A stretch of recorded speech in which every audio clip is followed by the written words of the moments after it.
So the IRS, everybody, has just announced that it's sending out the latest monthly payment to eligible people and taxpayers. The IRS has said that this will be a hefty amount of $1,500 or more. The IRS has began sending out monthly payments to eligible parents since July to taxpayers who are eligible for the advanced child tax credit payment. Plus, while many eligible taxpayers have been receiving a monthly payment since July, families who weren't receiving the payments could receive half of their allotted credit amount in December if they signed up on irs.gov before November 15th. Plus, the American Rescue Plan increased the credit from $2,000 for any eligible child to $3,600 for children under 6 years old and $3,000 for 6 and 17 years old. That broke down to monthly payments of $300 for children under 6 and $250 for other children that are eligible. And families will claim the second half of the credit when they file their taxes next year. But some people are hoping to keep monthly payments going through 2022. Now, over the past few weeks, we have seen more negotiations between lawmakers on the Build Back Better. The bill will continue to expand child tax credit for another year, and it's already passed the House of Representatives. Manchin, a Democrat from West Virginia, and Republicans are criticizing the price tag of the bill.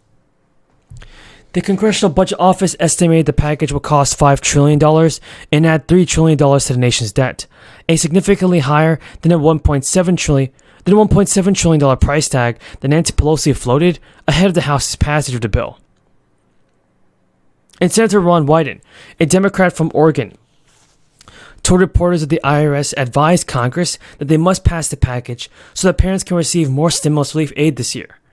Plus, during a recent press briefing, Brian Deese, director of the National Economic Council, told reporters the child tax credit is part of the reason the administration wants Build Back Better to be passed before the end of the year. He said it's doing what we hope to do by giving families breathing room and reducing poverty.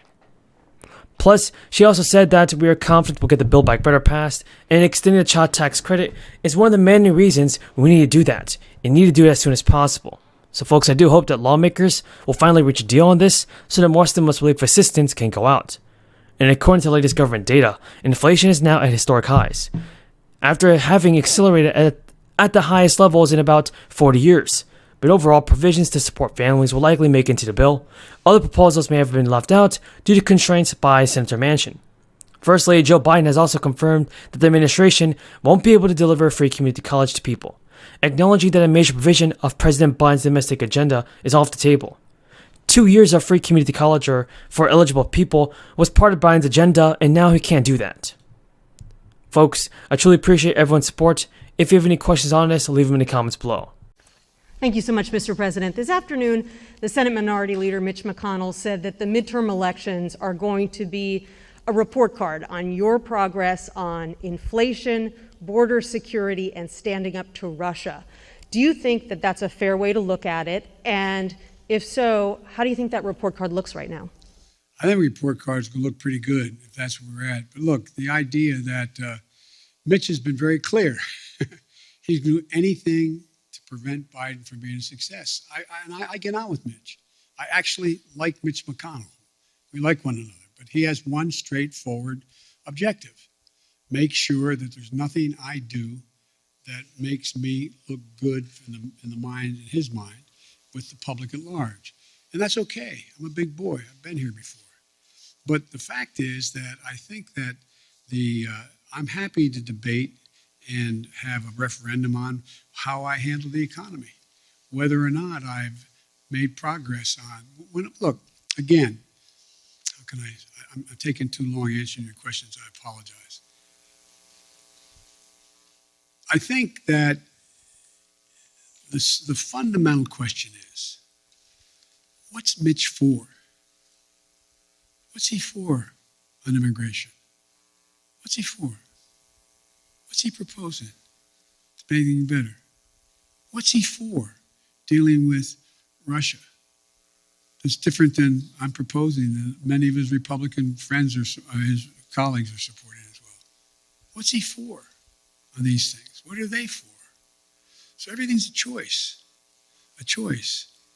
I think look, I've laid out a proposal on immigration that if we passed it, we'd be in a totally different place right now. But we're not there because we don't have a single Republican vote. My buddy John McCain's gone. So I mean, it's going to take time. And again, I go back to Governor Sununu's quote. How long? I mean, a rhetorical question. I know this is not fair to ask the press a question. I'm not asking you.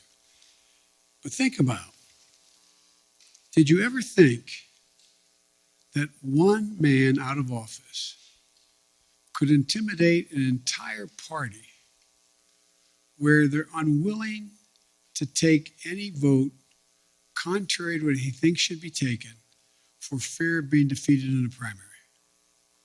I've had 5 Republican senators talk to me, bump into me, quote unquote, or sit with me, who've told me that they agree with whatever I'm talking about for them to do.